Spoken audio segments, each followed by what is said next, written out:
Today, we're going to talk about the immersive brand experience led by emerging technology. So hopefully you're going to enjoy it, and feel free to ask your question at the end of the session. So here's the thing. Today, we are now living in the age of, how do you express that? Brands that unapologetically behave as human. Today, to survive in these competitive markets, you need to think about how the brand have an impact as a human being. It's about branding, but not also branding as its core. It's brand as a human approach, with connecting with consumer and gaining trust. That's the main essence of brands today. The key characteristic of human era brands include traits such as being open, honest, and even flawed, the talking and acting like people. And beyond that, you need to have an exciting and empathic approach, because the Human Era Index derived an online survey of 500 million consumers on 300 brands, revealing the leaders across different industries, and shows the top 10 performing brands, which include Bose, Yosachi, John Lewis, and Disney, among others, which is an incredible ranking to measure how the era of cultural state led by people live. An immersive experience encourages consumers to experience what a brand has to offer by either testing it, smelling it, hearing it, or seeing it in a way that traditional marketing is unable to achieve, right? In a perfect world, an immersive experience will encourage the consumer to use multiple senses when experiencing the brand. Brand measurement is the core element of effectiveness. It's an incredible tracking that every brand should have, right? Brand measurement is a critical aspect of understanding the effectiveness and impact of a brand's marketing effort and overall the performance in the market. Different key performance indicators and metrics are used to assess the success of a brand. And by tracking these key brand measurement metrics, companies can gain valuable insight into their brand's performance, identify areas for improvement, and make data-driven decisions to enhance their brand's positioning and relevance in the markets. When we talk about the brand architecture overall, there is three important aspects that every brand should have in mind, which is important today to stay relevant to your audience, which is different than your community, because your audience is not obligatory your community. So the brand awareness who's the consumer who's familiar with your product or service. You need to ask with your team, and how do you work to make sure that you have a relevant campaign and marketing effort. It helps to determine how well you're recognized within your target audience, which is key today.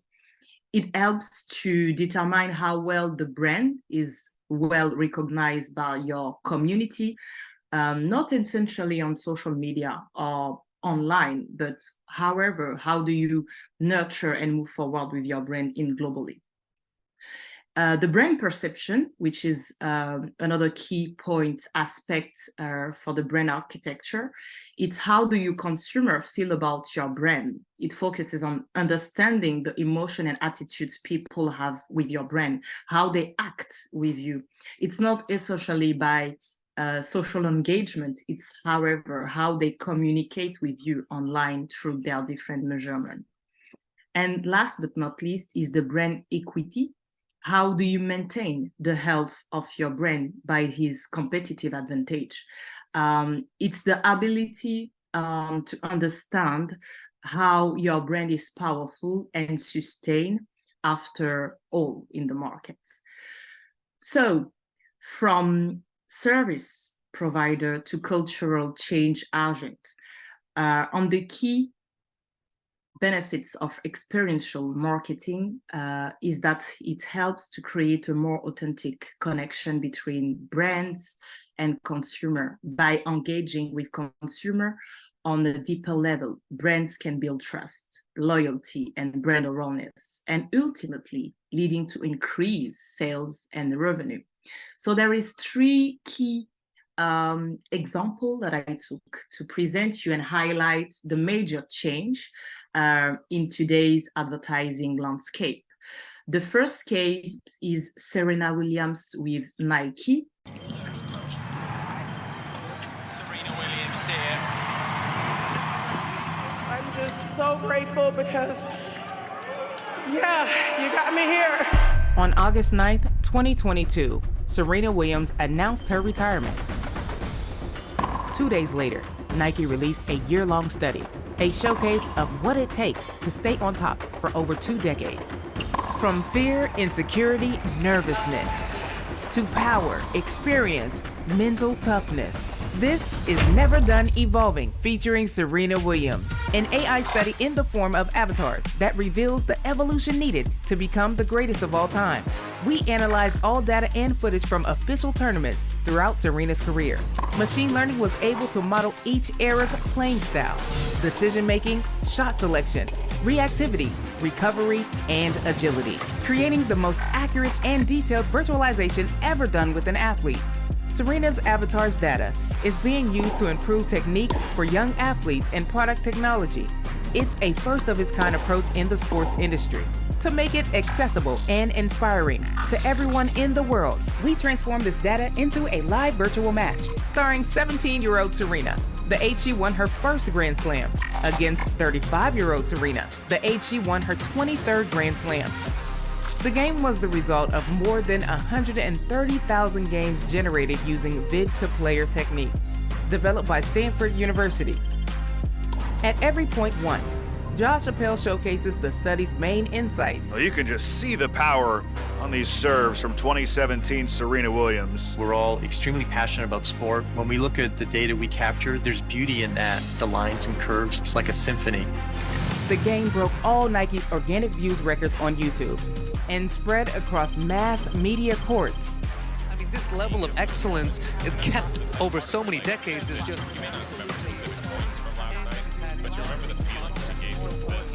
Yeah. I feel it's more of like an evolution of Serena.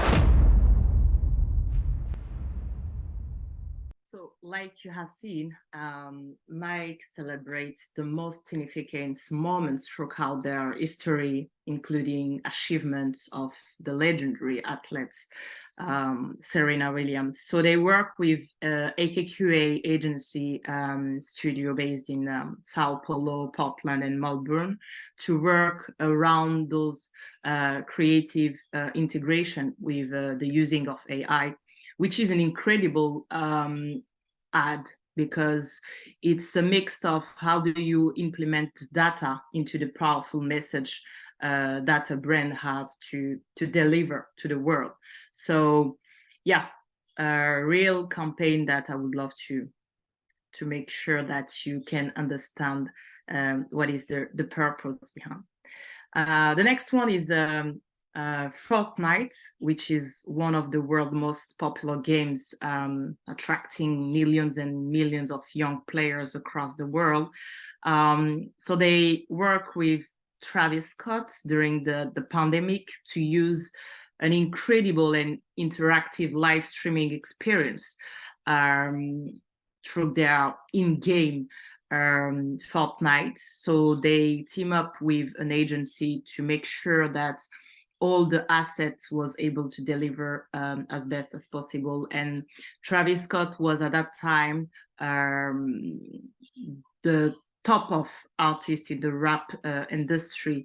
So he created a global virtual avatar to change first into a cyborg and then as a fluorescent spaceman They create a total immersive experience that I would love to show you right now. Yeah.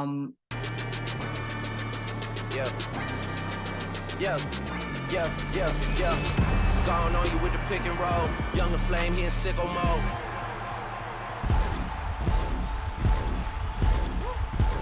Nathan's here with all the ice on in the booth. At the gate outside, when they pull up, they give me loose. Yeah, jump out, boys. That's Nike boys hopping our coast. Way too big when we pull up, give me the loot. Was off the Remy, had up at post. Had to hit my old town to duck the news. 24-hour lockdown, we made no moves. Now it's 4 a.m. and I'm back up popping with the crew. And the last ad that I wanted to show you is one of my favorites. I need to be honest. So this one, it's called the everlasting memory. Sorry, is the story of the last player, which plenty memories of the World Cup final.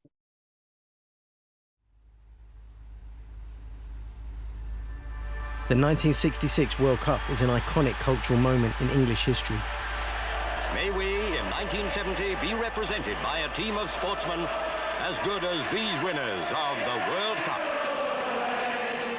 The enjoyment of winning a World Cup simply just lasts forever. This was the last time English football achieved such epic heights. Every World Cup since, the nation harks back to this great achievement and wonders. Hopes, can it one day win again? The World Cup is more than a tournament. It unifies a people, galvanizes a nation through a shared intense emotion and collective hope that permeates every aspect of culture. It became almost a watershed moment, I think, for football. As players, you think of that moment, you dream of that moment. Sir Geoff Hurst was not only part of the 1966 winning team, he scored a hat-trick in the final. No man since has ever achieved such a feat. This time a chance came to West Ham's Geoff Hurst and achieved the hat-trick. It didn't seem that there were just 100,000 people there. It seemed like the whole of the country. Sadly, today, 56 years later, almost all of the team have either died of Alzheimer's or dementia. It can't be a coincidence that the greatest team, the majority of them, have had either Alzheimer's or dementia. In the 1960s and before technology was able to introduce lighter footballs, the weight of that ball on their head would cause small amounts of damage, and that damage can be a risk factor for the later development of Alzheimer's disease. It's unimaginable to win a World Cup and not remember it, because the beauty of it, of the whole thing, is the memory of it. I think at the time when Ashley was going on, I didn't really feel the importance of it. Sir Geoff is now 80 and one of the few players left who remembers this culturally historic event. To preserve the detailed memory of winning the World Cup that day, Sir Geoff's memory will be carefully preserved forever on the blockchain and auctioned as an NFT. Sir Geoff has collaborated with the infamous NFT artist Reaps One. So prompted to come and preserve and understand how to capture your voice and your memory. Every single voice is like a unique fingerprint. It's unimaginable. We take that information and use it to generate a one-of-one digital gemstone. And that's unique in color and unique in form, in the same way that someone's voice is unique in tone and unique in shape. His literal memory immortalized. Donations from the sale will be made to help find the cure for Alzheimer's. Every future sale will continue to generate funds for the cause in perpetuity. A national treasure. Not only preserving this precious memory for English generations to come, but helping support the fight against the disease that destroys memory. Important historical artifacts and national heirlooms typically live in museums. Now, a memory can live in a blockchain for all eternity. The remaining bunch of players, the Jack Charles, the Nobby Styles, George Kane's, Ray Wilson's, goodness me, I mean, just the hardest, honest bunch of players you could ever wish to meet. You know, I'm getting a bit emotional talking about it now.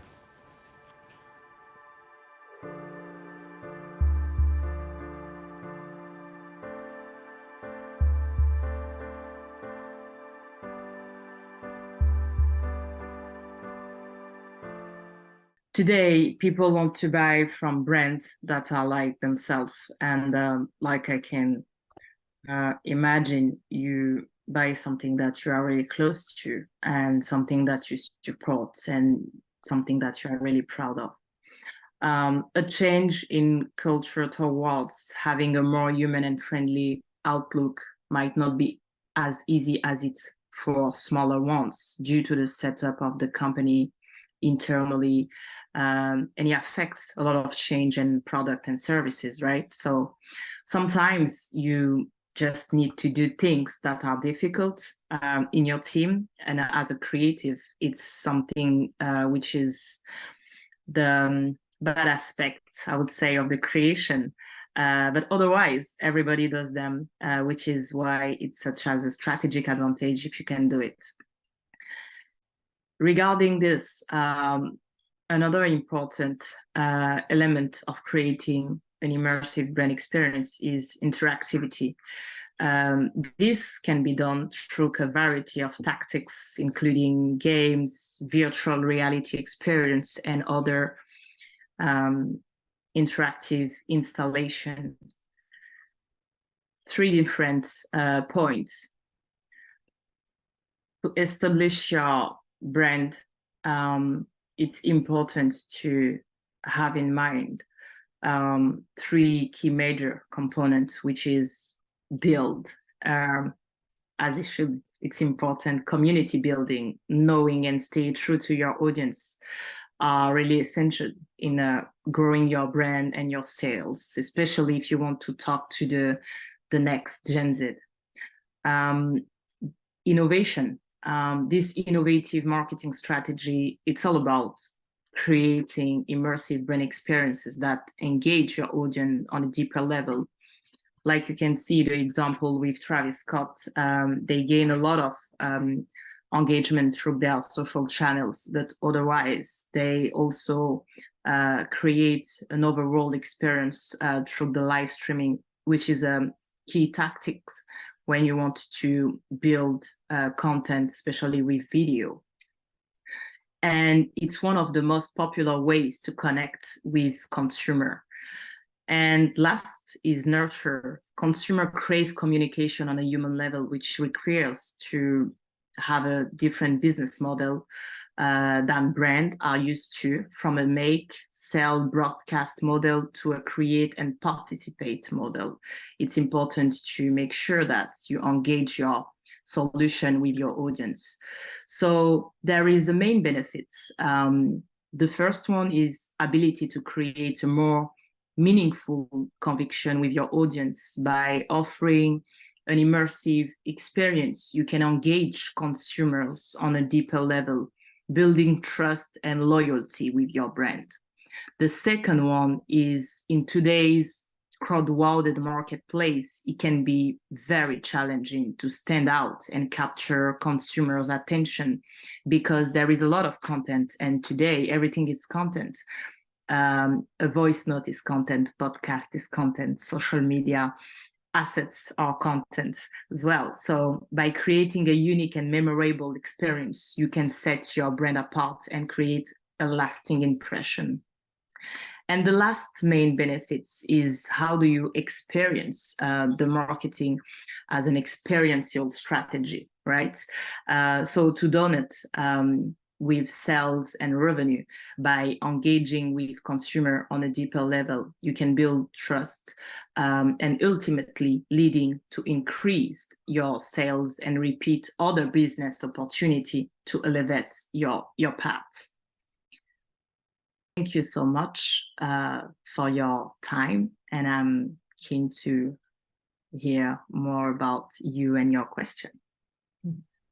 Thank you so much. That was a really great presentation. Does anyone have any comments or questions? I wanted to ask, thank you so much for the presentation. It was very nice, and visually I really loved it. I had this question, was about, I see a lot of big campaigns with a lot of budget in this kind of strategic and creative way. But I think, what about small companies or lower budgets? Do you think smaller companies with lower budgets are also open to have this kind of ideas, or what do you think about that? Yeah, that's a great question. I think a big company, like you mentioned, they usually work with top big agencies, right, to create the best campaign and successful ad, which is something that's going to change right now because we have a lot of tools. And with this presentation, I wanted to explain how the immersive experience can also come from the purpose of small company and small NGO, for example, which is the case for Sirgoff. And the budget is allocated based on what you want to deliver and achieve. Nothing is like so expensive, especially if you want to do a live streaming experience talking about the case of Travis Scott and Fortnite. Even if it's backed by Epic Games, it's an interactive experience which is accessible for a small game firm or a small company. I really liked how you talked about engaging consumers through immersive experience and on a deeper level to build trust and loyalty and, finding a solution that engages with the consumers. I definitely thought that was, really valuable information. Which is very important today because we have a lot of content, we have a lot of brands, and our attention is very disparate. So we need to choose carefully where we want to give our attention. And then when you talked about, brand perception and all of that, it's you talked about brand creative ideas, but it's another to that should be in the back of your mind. How do your consumers perceive your brand? How do they interact? What do they think about it? So that when you're coming up with solutions or different ways to reimagine it, that's still something that's being taken into, consideration. So a lot of for sure. Activity goes hand in hand with business and marketing and Sure, and it's something which is very, very, very important. Hi, Amelie. I have a question. Thank you so much for the insightful talk. It will for context, it will be my first time to work on a brief to the global market, the global POV. How do you usually proceed with campaigns, brands, or job orders when you don't really know the target market that you're talking to, and then you have to consider that the campaign is technically a global POV? So how do you proceed with that when I don't know the culture of the people I'm talking to, I don't know their background. So how do you then proceed to ensure that the brand experience becomes tailor fit for the people? Oh, good question. And I love that. Because for me, the brand immersive experience starts with the cultural context. It's something that I really understood from the past. And since I've been jury member for several events, the cultural context is very important when you want to create an ad, especially when it's immersive to engaging a specific audience, because it's not going to be a global message who's going to resonate with the whole world, right? It's going to be a part of your audience who's going to fit into this immersive part of the brand. You need to think about the brand portfolio as how do you treat yourself? You have the brand safety. How do you protect yourself? You have the brand health. How do you treat yourself when you are not feeling good? You have the brand awareness. How do you shine around the world, and how do you see people around you? So there is different aspects of the brand management, right, that you need to take care of. And for me, brand immersive experience, it's a part of your community leverage, and how do you want to show up with them. Hopefully I'll answer to your question. Can I clarify on that? So is it clear? Am I correct to understand that I shouldn't be thinking of it in a global perspective right away? I should then focus on a part of the market that they would be mostly talking to, so that the brand experience becomes very targeted. Is that it? Yeah, it's correct. And I can resentence if you prefer. It's Sorry. Thank you. the part of your audience who's going to be relevant to your immersive experience, because it's specific based on your cultural context, which is not the same at a global level, right? So your immersive experience, it's already specific.